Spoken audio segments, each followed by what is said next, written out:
What happens when a national hero, a man who's risked his life for his country, comes home, only to be treated like a criminal? It's not just a mistake. It's a reflection of something far deeper. This is the story of a man's dignity, a nation's reckoning, and the moment that changed everything. In this powerful true story, you'll witness a shocking traffic stop, a national outcry, and the rise of a quiet leader who turned pain into purpose.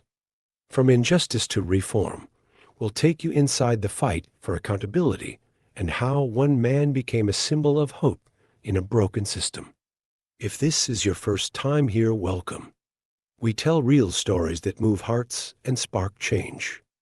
If you believe justice matters and voices must be heard, hit that subscribe button and join our growing community. Because stories like this, they deserve to be shared. What happens when a national hero returns home, only to be treated like a criminal? Imagine this. It's a quiet evening in a small American town. The streets are still. Porch lights glow softly in the distance. A man drives home after picking up groceries, just another night, just another errand. But within minutes, everything spirals out of control. That man, he's not a suspect. He's not a threat. He's Major General Elijah Davis, a decorated officer who spent decades leading troops, defending freedom, and risking his life for a country he believed in. But that uniform, that service, it means nothing when the color of your skin speaks louder than the medals on your chest. Blue lights flash behind him. A siren pierces the silence. And before he can even say a word, he's face down on the hood of his car, handcuffed, humiliated, and accused of resisting, when all he did was exist. This isn't just Elijah's story. This is America's story. A story of bias, of assumptions, of power unchecked. And yet, this story doesn't end in silence, because when the truth about who Elijah really is comes out, when the system that failed him is exposed, everything changes. So if you think this is just another case of mistaken identity, think again, because this isn't just a traffic stop. It's the beginning of something bigger. Stay with us. You're about to witness a reckoning. The jet touched down just past sunset. For most passengers, it marked the end of a business trip, a vacation, or a visit to loved ones. But for Major General Elijah Davis, it was the end of 2 long, grueling years deployed overseas.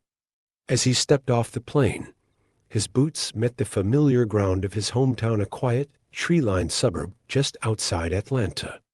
The air smelled different here. Less dust, less diesel. More pine, more home.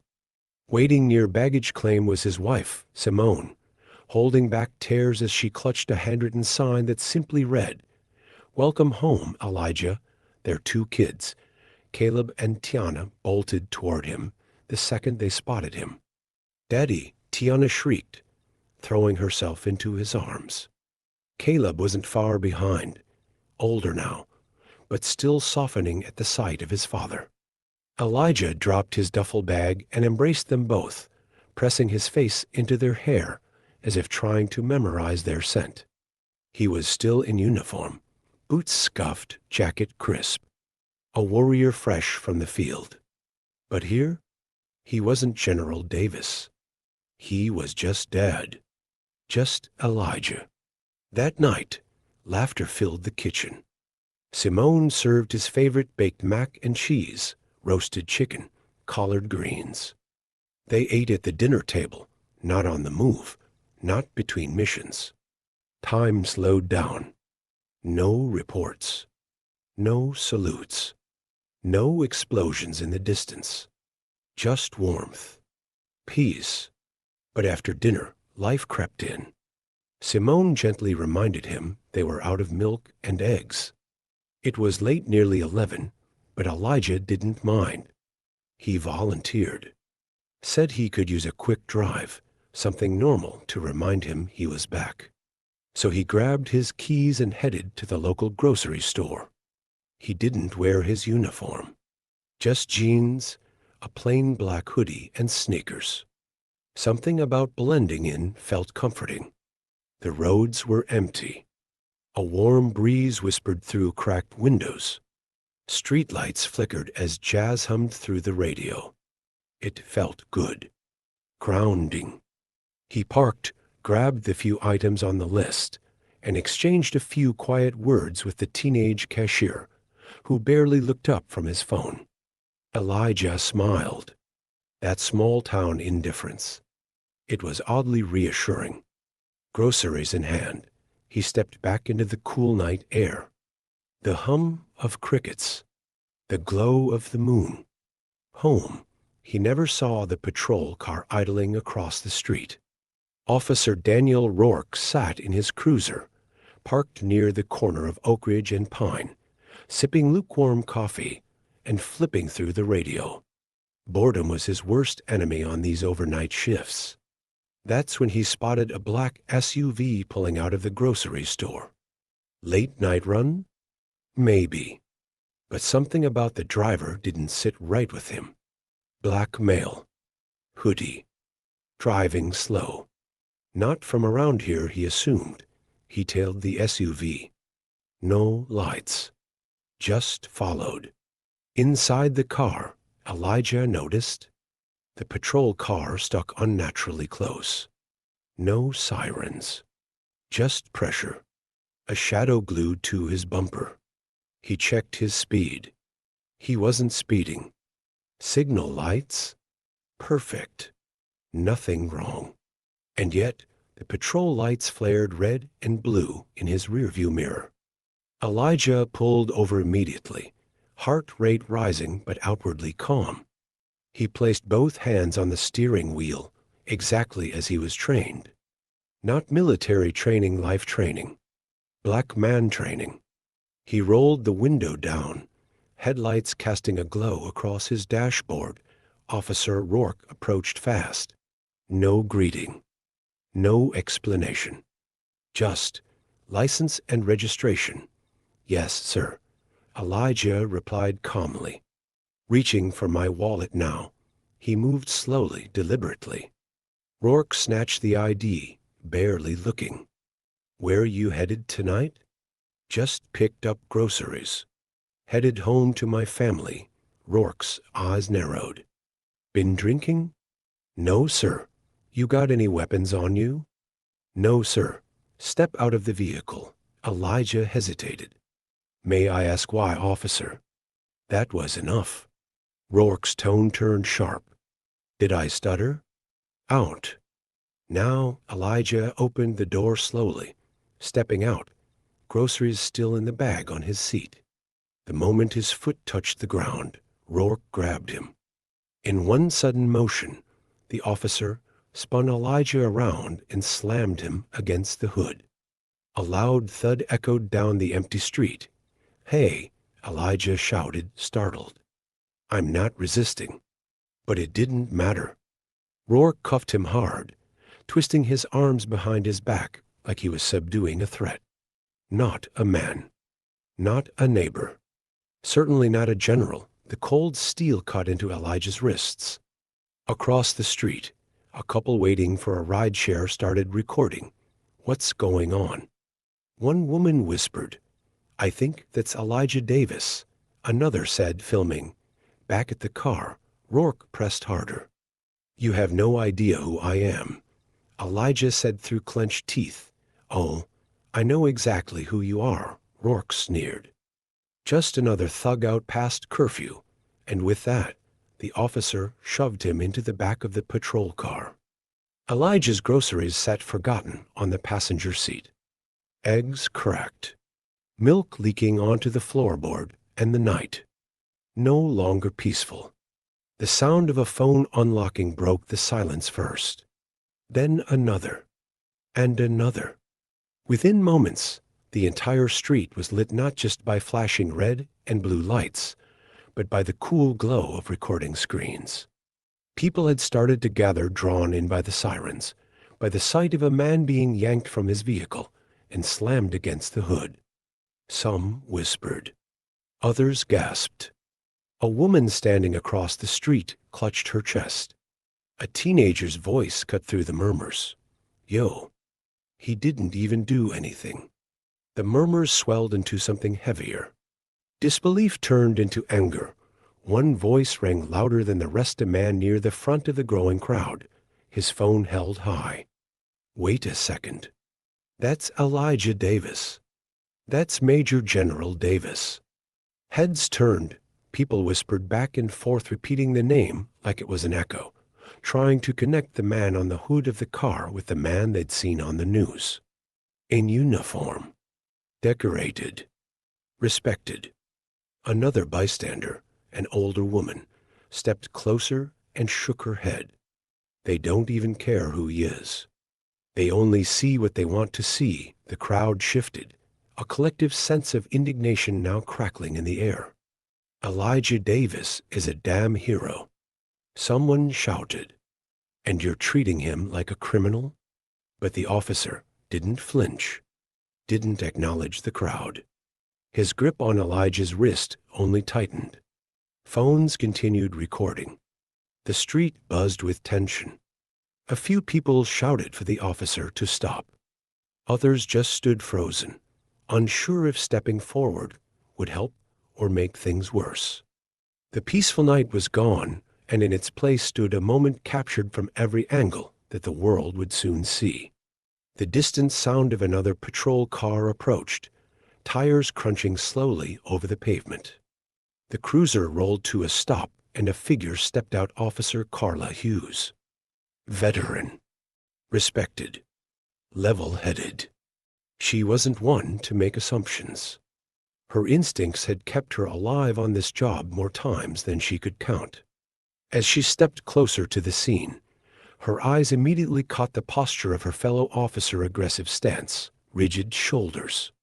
And then she saw him, the man against the hood. Calm, silent. His body stiff with restraint, but not resistance. His face partially turned toward the crowd. Her eyes widened. General Davis?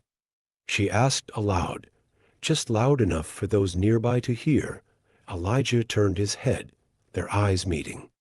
There was recognition, but no relief. Only a quiet, dignified pain. Daniel Rourke froze. The name hit him like a punch to the gut. He slowly looked at Elijah again, really looked, and the realization began to crack across his face. The confidence drained from his stance. You're a general? Rourke stammered. Taking half a step back, Carla stepped forward, her voice cutting through the static. What the hell is going on here? The crowd heard it too. A shift in tone. A shift in power. He said he was a general. You didn't believe him? Carla asked, incredulous. Rourke opened his mouth, but nothing came out. Just a breath. Just the look of a man watching his own authority collapse. Still cuffed, Elijah didn't move, didn't speak. His silence was louder than the shouting crowd behind them. Carla turned back toward him, her voice softer now. Sir, I'm so sorry. But Elijah just nodded once, slowly. Not in forgiveness, just acknowledgement. As if to say, you're not the first person to realize till late who I really am. The crowd was silent now. Watching. Waiting. The truth had landed. And everything had changed. It started with a few videos, grainy clips from cell phones, shaky and unedited, showing a black man being yanked from his car, thrown against the hood, and handcuffed under the glow of suburban streetlights. But those clips spread like wildfire. By morning, they were everywhere on Twitter.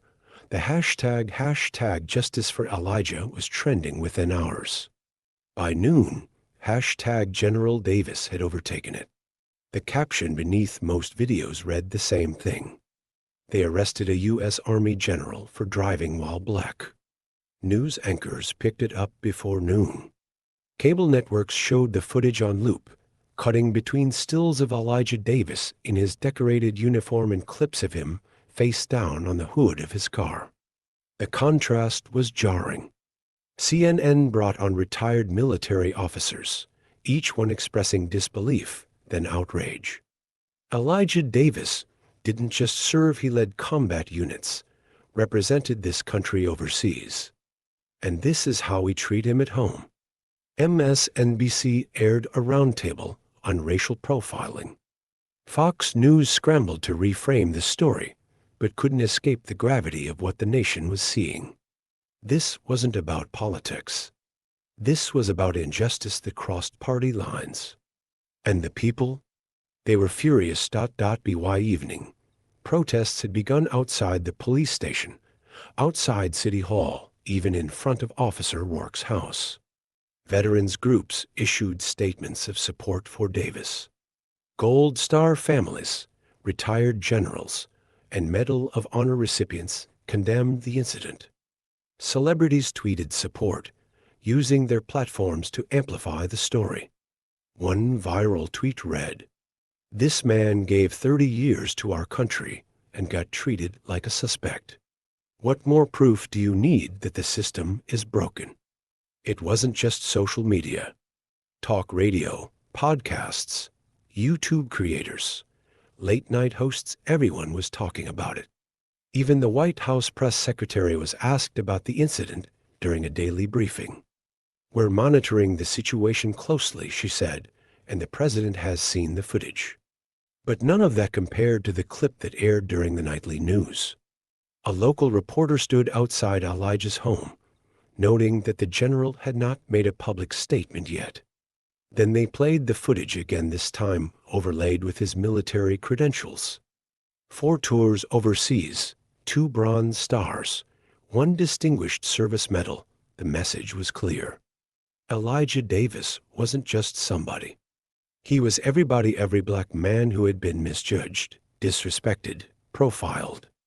He was a father, a soldier, a leader, and in that moment, a symbol of something far bigger. The question now wasn't whether people would care. It was, what would they do about it? Officer Daniel Rourke didn't sleep that night. By morning, his front lawn was swarmed with news vans. Reporters stood outside, calling his name. His front door stayed locked. His blinds closed. Inside, the silence was unbearable. The footage played again and again on every station. Friends stopped calling. His own neighbors, people who'd once waved at him every morning, walked by now with narrowed eyes or crossed the street entirely. The department had no choice. By noon, Rourke had been placed on administrative leave pending investigation. The official statement was sterile par language about full transparency and commitment to justice, but the subtext was clear. They were throwing him to the wolves. He watched it all unfold from the couch, remote in hand, eyes glassy. He kept saying the same thing under his breath. I didn't know who he was. But deep down, he knew that wasn't the point. He had tried to justify it, at first told himself he was just doing his job, that the stop was routine, that Davis hadn't complied fast enough, that maybe he'd looked suspicious. But the more he watched the footage, the more hollow those words sounded, and the comments online, they were brutal, screenshots of his face, memes mocking his authority, hashtags calling for his resignation or worse. His badge, once a symbol of power, now felt like a brand. A scarlet letter for the first time in his life. Daniel Rourke felt what it was like to be judged by a single moment. No context, no explanation, just condemnation. At first, the anger consumed him.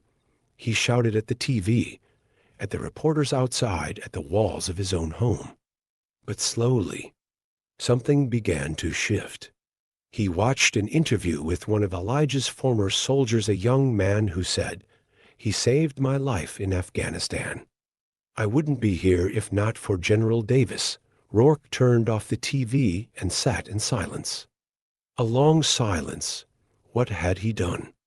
Not just to a man, but to everything that man represented. He walked to the mirror, stared at himself. Not the uniform, not the badge, just the man, and for the first time. He didn't like what he saw. The world outside was on fire, but inside Elijah Davis's home, it was quiet, too quiet. He sat at the edge of the living room couch, still in a plain gray sweatshirt and jeans. Not the uniform, not the medals. Just a man tired, worn, and hollowed out by something deeper than fatigue. His wife, Melanie, sat beside him, her hand gently resting over his. Her eyes were puffy. She'd cried earlier quietly, away from the kids. She thought she'd hidden it well. She hadn't.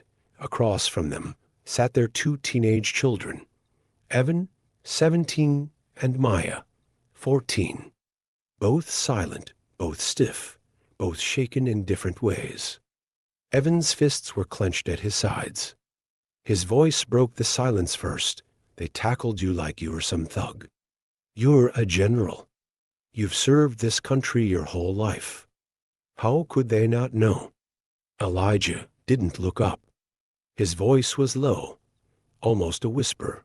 That's just it, son. They didn't care. Melanie squeezed his hand tighter. But you did nothing wrong, Maya said, her voice cracking. You were polite, calm. You told them who you were. Elijah finally looked up, his eyes meeting hers. I've spent 30 years serving this country, leading missions, saving lives. But last night, none of that mattered. I was just another black man behind the wheel. The words hung heavy in the room.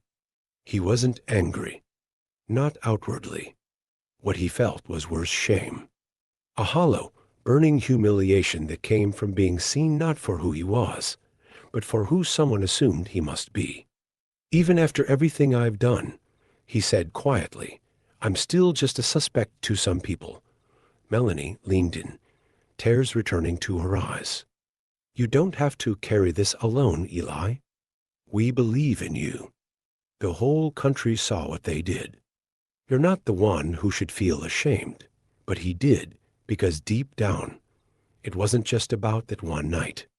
It was about every moment before every glance, every pause, every person who looked at him and saw threat instead of honor.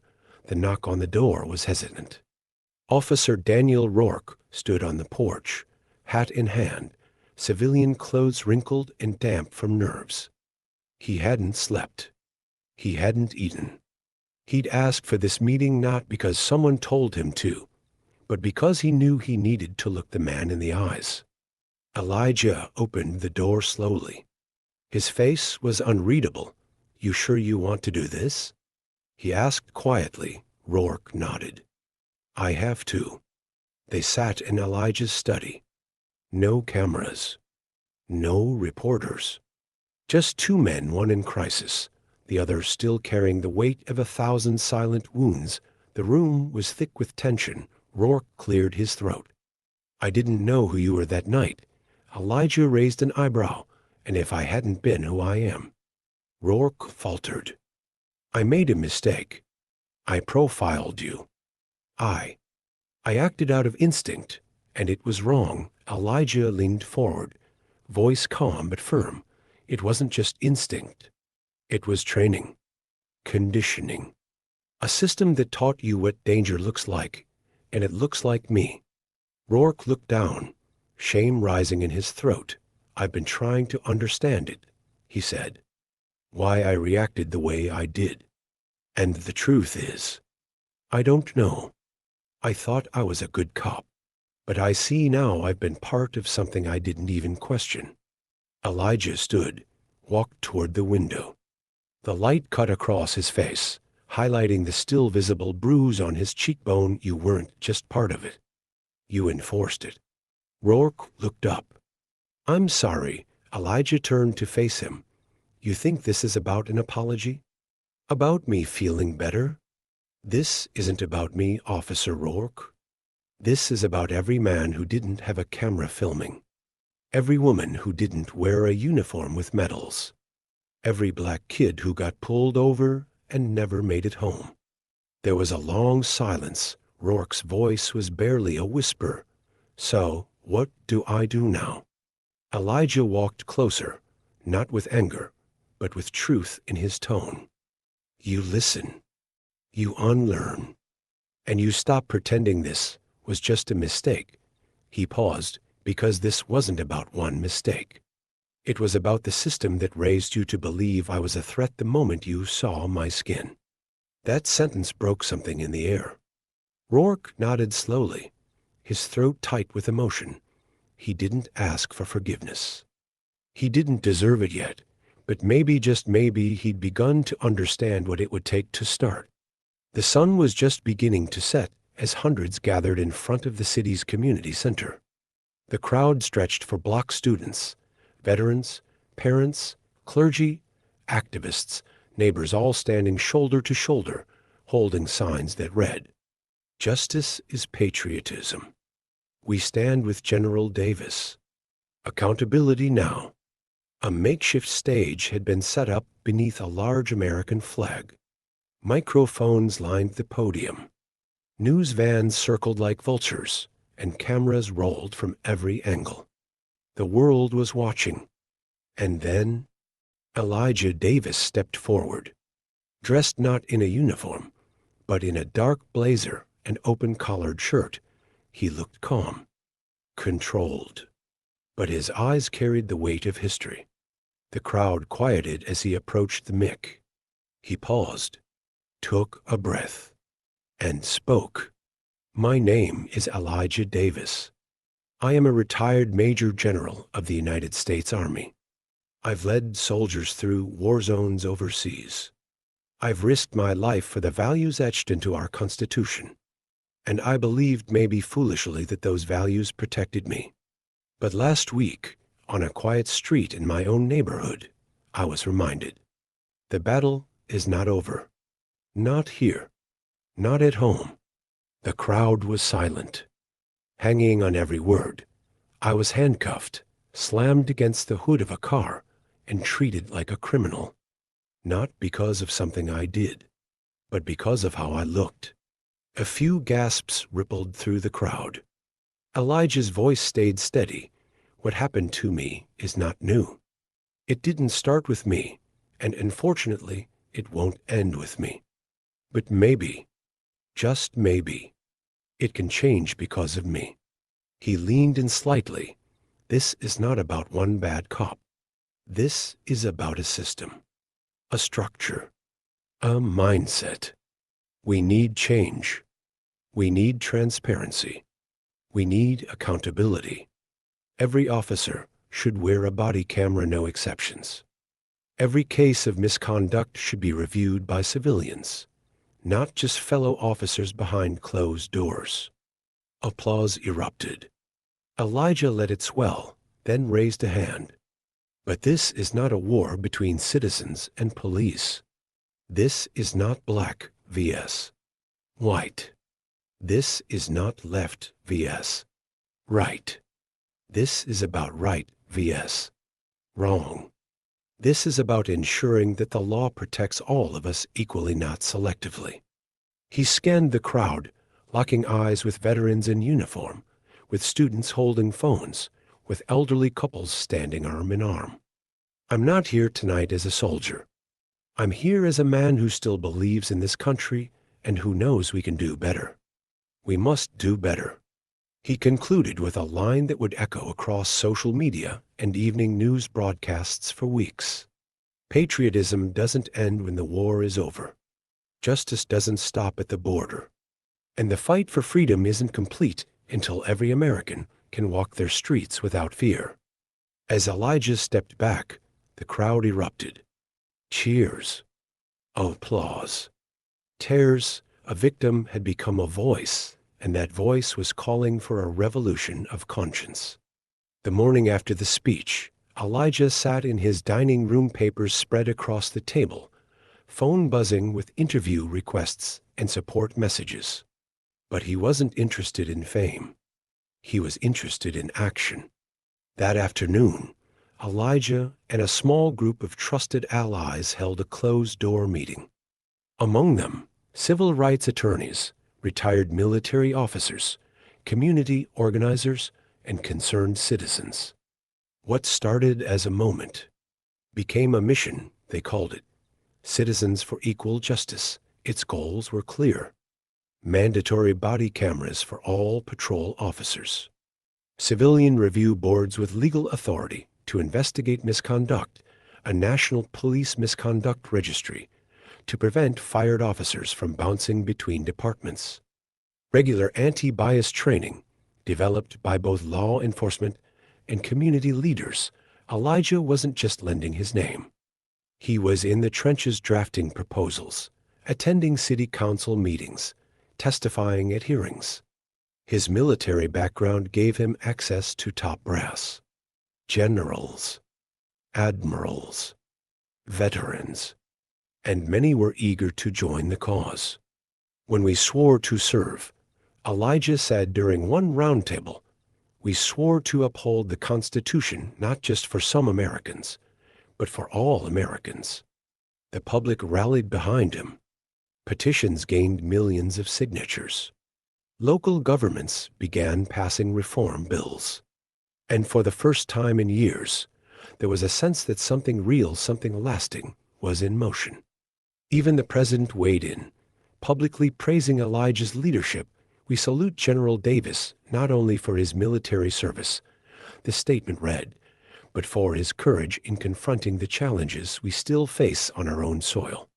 Back at the community level, Elijah continued to build. Not from anger, but from hope. This isn't about revenge, he told a group of high school students at a town hall. It's about responsibility, about building a better system than the one that failed us. The story of Elijah Davis, once a footnote in a local police blotter, had become the spark for something bigger. A movement born not out of hate, but from one man's refusal to stay silent, and a nation's readiness to finally listen.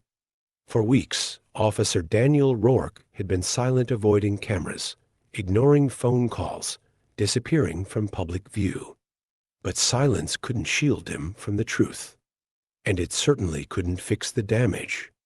Something in him had shifted since that night, the night he slammed an innocent man, a national hero, against the hood of a car. Not because of what Elijah Davis did, but because of what Rourke assumed he was. And that truth haunted him. So he made a choice, not one to restore his reputation, but to confront his reflection.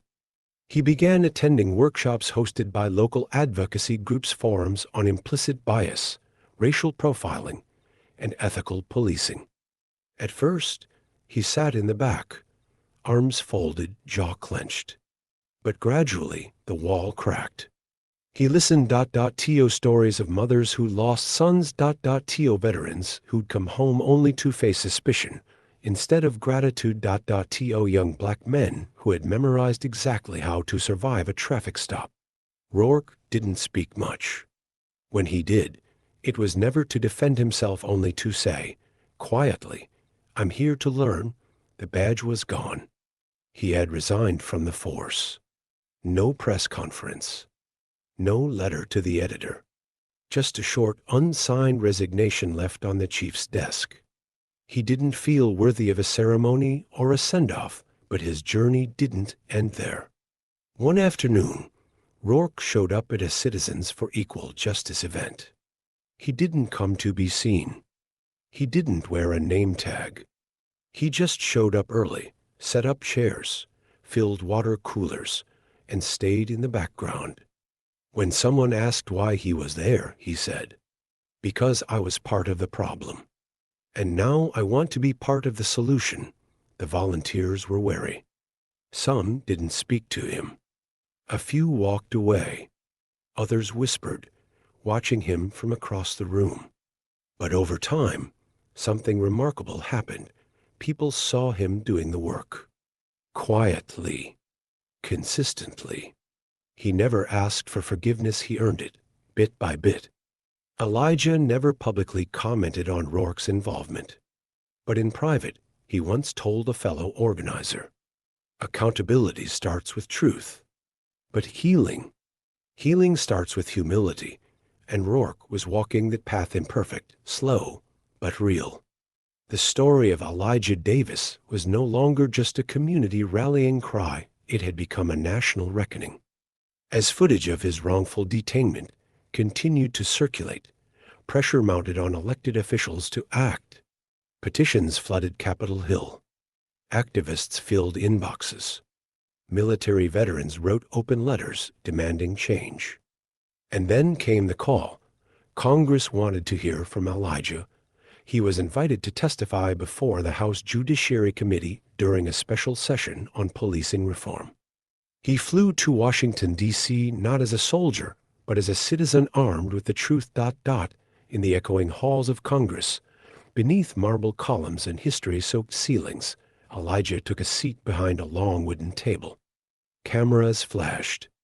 Lawmakers leaned in. He cleared his throat. And once again, his voice carried more than just words, it carried a movement. "My name is Elijah Davis. I served this country for 32 years. I wore the uniform proudly. But that night, on a quiet street in my hometown, none of that mattered. I was judged not by my actions, but by the color of my skin." He paused, letting it land. "What happened to me isn't unique. What's unique is that I survived and I had a platform to speak. Most people don't." The committee chamber was still. Justice must be proactive, not reactive. We cannot keep waiting for viral videos and public outrage to fix what's broken. We need structure. Oversight. Consequences. Double quotes. By the end of the hearing, Elijah's speech was already trending. Hashtag justice must be proactive became the next rallying cry. Media outlets replayed clips on a loop. Schools added his remarks to civics curriculums. Military leaders applauded his courage. Civil rights groups hailed him as a modern-day changemaker. And Congress responded. Within a month, the Equal Justice in Policing Act was introduced, a bill that included mandatory body cameras nationwide, civilian oversight commissions, a national database of police misconduct. It wasn't perfect. It wasn't everything.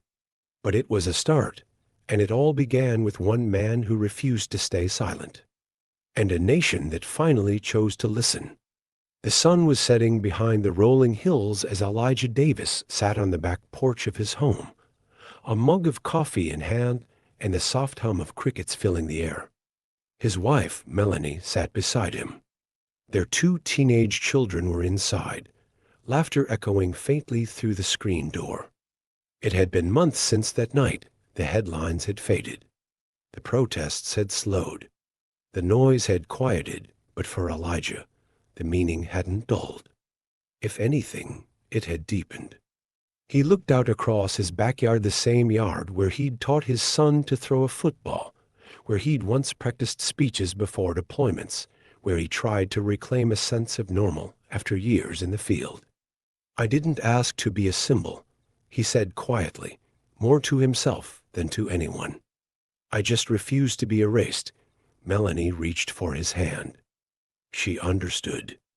Elijah had led men in battle. He had served with courage, discipline, and honor. But this fight, this one at home, had tested something deeper. His dignity, his identity, his place in the country he risked everything to defend. And yet, he never raised his voice. Never asked for vengeance. He simply stood firm. In classrooms, in town halls, on Capitol Hill. His story, once just a headline, was now studied in ethics courses and law enforcement training programs. Not because he was perfect, but because he showed what leadership truly looked like. He didn't let anger define him. He didn't let injustice break him. He became the voice for millions who never had the chance to be heard. And as the sky turned from gold to deep blue, Elijah Davis closed his eyes, not with exhaustion, but with a sense of purpose. The road ahead was long, but he was walking it, one steady step at a time, Change doesn't happen overnight, but it does happen. In the months that followed Elijah's testimony and the wave of public demand for justice, real movement began to take root, especially back home. The Bridgetgerton Police Department, where it had all started, passed a series of critical reforms. Mandatory body cams on all patrol officers. Bias and de-escalation training integrated into academy curriculum, and perhaps most significantly, a civilian oversight board made up of community members, veterans, and legal experts held its first public hearing. Transparency at last had a seat at the table, and there, among the new voices, was one many never expected, Daniel Rourke. He didn't wear a badge anymore, but he wore the responsibility. Quietly, without fanfare, he helped train new recruits, speaking not as a former officer, but as a man who had once gotten it very wrong. His talks didn't excuse what he did.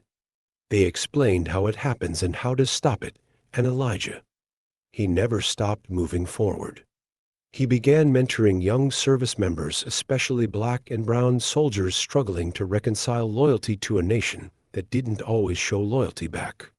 He visited schools, led workshops, helped form partnerships between military leaders and police departments across the country. He wasn't chasing fame. He was building something, piece by piece, because justice isn't just a moment, it's a movement.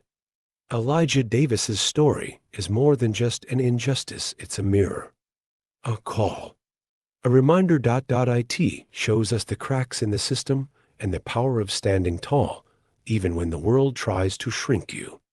So ask yourself, what will you do? Stay informed. Speak out. Support reform. Vote like justice depends on it, because it does. If this story moved you, if it sparked something in your heart, subscribe to our channel. Share this video. Let the story echo farther than the silence ever could, because the fight for justice isn't over, not even close, but it's people like you who keep it going.